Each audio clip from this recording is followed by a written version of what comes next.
जी सब cipher case में इमरान खान की सलमान सर फिर सब बताएगा। बहुत इंपॉर्टेंट समात हुई है, अहम नौयत की समात थी। क्या हुआ और अब ये केस खत्म होने जा रहा है, क्या डायरेक्शन दी गई?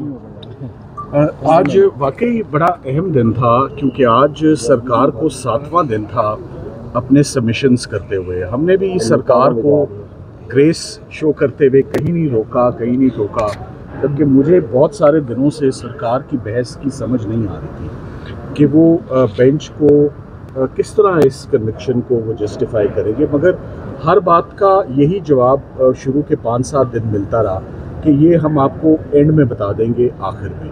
तो आज मेरा ख्याल है वो दी एंड हो ही गया, आज वो दिन आ गया। और आज भी जब कुछ सवाल पूछे गए तो जिनके नतीजे में सरकार ने कहा कि कुछ देर के बाद इनके जवाब देते हैं, जिस पे मजबूरन मैंने कहा कि आज आखिरी दिन है, अगर अब नहीं तो फिर कब। सो आज आपको ज़रूर इन सवालात के जवाब जो हैं वो देने हैं। बेंच बार बार आज एक ही बात पूछता रहा कि आप ये बता दें कि आपने साइफ़र को एग्जिबिट क्यों नहीं किया, साइफ़र को पेश क्यों नहीं किया, उसके कंटेंट्स पेश क्यों नहीं किए, साइफ़र की किताब जो साइफ़र की मूवमेंट को या साइफ़र के की एहतियात से जो रिलेटेड है, आपने वो किताब देने से क्यों इनकार किया। तो ये तो बेस्ट एविडेंस था, इस बेस्ट एविडेंस को विदहोल्ड कर ही नहीं सकती थी सरकार, इसको अपनी स्लीव्स में रख ही नहीं सकती थी। आज बार बार जज साहिबान पूछते रहे सरकार से कि आप ये बताएं कि ये जो कम्युनिकेशन जिसे आप कहते हैं कि हुई है, ये किस दुश्मन मुल्क के साथ इसको शेयर किया गया है और इससे क्या पाकिस्तान को नुकसान हुआ है या क्या किसी बैरूनी ताकत को इसका फ़ायदा हुआ है। तो किसी भी बात का कोई जवाब जो था वो नहीं था। आज से पहले 6 दिन ज़ाया किए गए लापरवाही और नेग्लिजेंस के चार्ज के ऊपर, और आज जो मेन इमरान खान साहब और शाह महमूद कुरैशी साहब को सज़ा सुनाई गई, आज मेन उस मुद्दे पर बहस होती रही और उनको कॉन्टीन्यूसली जो है वो डिफ़िकल्टी का सामना सरकार को वो करना पड़ा। तो बात यही है कि ये केस पाकिस्तान की हिस्ट्री का मेरा ख्याल है बड़ा बदकिस्मत केस है कि इसमें आज दिन तक मेरा ख्याल है कि सबसे एक्सपेंसिव ट्रायल होगा, सबसे एक्सपेंसिव अपील होगी। नेशनल एक्सचेकर का बहुत नुकसान हुआ है इस केस में, क्योंकि इस केस से पाकिस्तान का ना सिर्फ इमेज ख़राब हुआ है बल्कि अदालतों का वक्त भी ज़ाया हुआ है। ये फ्रिवलेस फिक्सेशियस केस था और ये बरियत की तरफ बड़ी तेज़ी से बढ़ता हुआ मुझे नज़र आ रहा है एटलीस्ट, और मैं एक्सपेक्ट कर रहा हूँ कि कल इसमें दलाइल मुकम्मल हो जाएंगे दोनों पार्टीज़ के। मैं अपने दलाइल ऑलरेडी बड़े तफसीली दे चुका हूँ और कोई एंगल ऐसा नहीं है जिस एंगल पे हमने जजेस को मुतमईन ना किया। सो ये केस 100% जैसे कहते हैं ना, beyond the shadow of doubt, इसको डिफेंस ने डिमोलिश और डिस्ट्रॉय कर दिया हुआ है और इसका इनएस्केपेबल अनअवॉइडेबल कंक्लूजन एक ही है, इक्विटल, प्योर एंड सिंपल। एक लफ्ज़ शाह महमूद कुरैशी साहब के मुतल्लिक 7 दिनों में नहीं बोला, तो कैसे शाह महमूद कुरैशी साहब को आपने, और आफरीन है दोनों हम मेरे क्लाइंट्स पर, इमरान खान साहब पर भी और शाह महमूद कुरैशी साहब पर भी, गर्मी की शिद्दत आपके सामने है, अदालत का भी इस वक्त अंदर टेम्परेचर वो मैनेज नहीं होगा, गर्मी अरूज पर है ना। हमने इसमें आज दिन तक ज़मानत मांगी है, बल्कि बड़े सब्र से। जब सरकार का दिल किया तो उन्होंने सर्दी में जल्दी जल्दी केस रातों रात निपटा दिया, और जब सरकार का दिल किया तो शदीद गर्मी में आहिस्ता आहिस्ता धीरे धीरे उन्होंने इस केस को हल्की आंच पर चलाया। तो वो भी चला कर देख लें कि क्या निकलता है इस केस में। ये खुद ही बार बार कह रहे हैं ताल्लुकात ख़राब। मेरा ख्याल है वो इमरान खान साहब के किसी इकदाम से, शाह महमूद कुरैशी साहब के किसी इकदाम से पाकिस्तान के ताल्लुकात किसी फॉरेन कंट्री के साथ स्पॉइल नहीं हुए।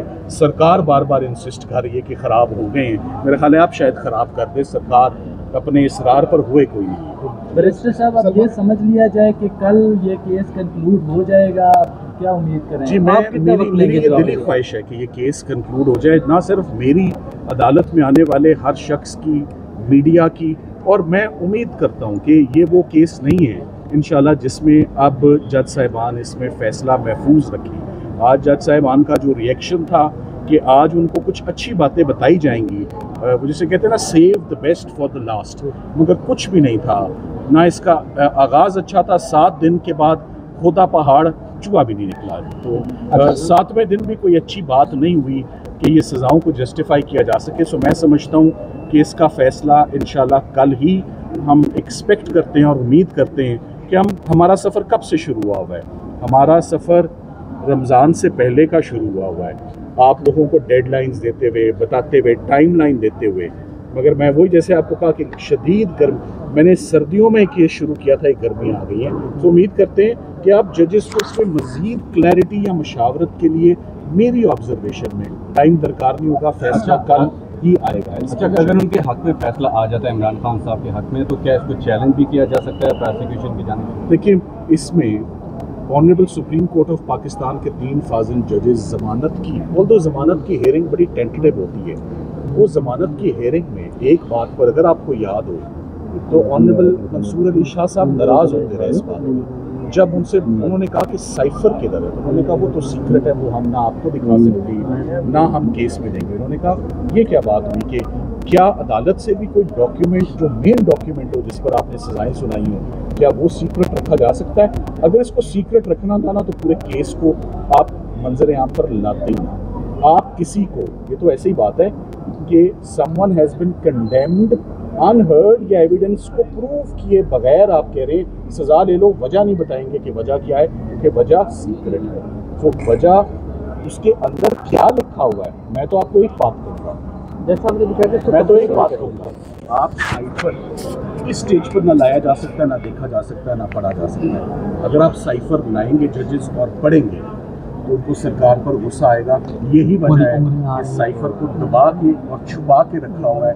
वो सारा इमरान खान साहब और शाह महमूद कुरैशी साहब के मौक़िफ़ को इंडोर्स करेगा और सब्सटेंशिएट करेगा, सरकार के खिलाफ जाता है तो आज दिन तक उसको सामने नहीं लाए। बड़ी सिंपल और क्लियर बात है। अच्छा, सलमान सफदर साहब, अलकादरी ट्रस्ट केस में खान साहब की जमानत हो चुकी है, साइफर केस में भी आप कह रहे हैं पर उम्मीद है कि जमानत हो जाएगी, और उसके बाद इद्दत केस भी अब तकरीबन वाइंड अप होता हुआ नजर आ रहा है। तो करंट सर्कमस्टांसेस को देखते हुए आपको क्या लग रहा है, खान साहब की रिहाई अनकरीब होने जा रही है?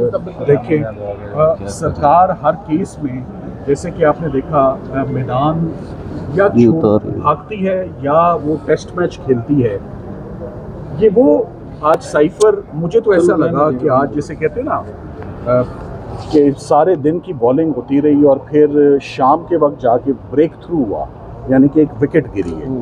तो सरकार की जो बड़ी सज़ा की विकेट थी ना, आज छोटी, पहले उन्होंने 5-7 दिन छोटी बात की है, आज वो बड़ी पर आए हैं। मुझे तो इस पर हैरत है, पहले बड़ी की बात होती है फिर छोटे की तरफ जाते हैं। तो 5-7 दिन बात होती रही छोटे जुर्म की, आज जब बड़े जुर्म की बात आई तो केस शुरू होते ही कोलैप्स हो गया और कोई उसका अच्छा जवाब नहीं आ सका। आपके सवाल का जवाब ये है, इमरान खान साहब की जैसे ही इद्दत और निकाह में वकील साहब जो मुल्क से बाहर चले गए हैं, अपने केस को बीच में छोड़ के अपनी प्रोफेशनल जिम्मेदारियों को, जज साहब का ऑर्डर है आप नहीं आ सकते, आप वीडियो लिंक के ज़रिए मावनत दे दें, अपने आर्ग्यूमेंट्स भेज दें, अपने जूनियर को भेज दें।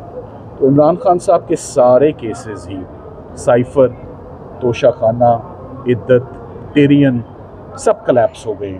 मेरा ख्याल है कि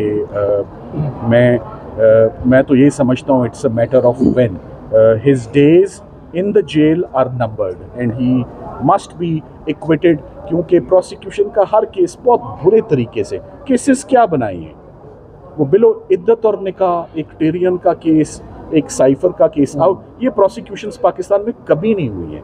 आप रूटीन की प्रोसिक्यूशंस करें, जो रेगुलर प्रोसिक्यूशंस है आप वो करें, आप करप्शन की करें, आप किकबैक्स की करें, किसी person of power and authority, ये पर्सनल लाइफ के ऊपर जाके ये पॉलिटिकल विक्टिमाइजेशन का भी एक स्पैन होना था, मगर बड़ा अच्छा चला है, बड़ा लंबा चला है स्पैन।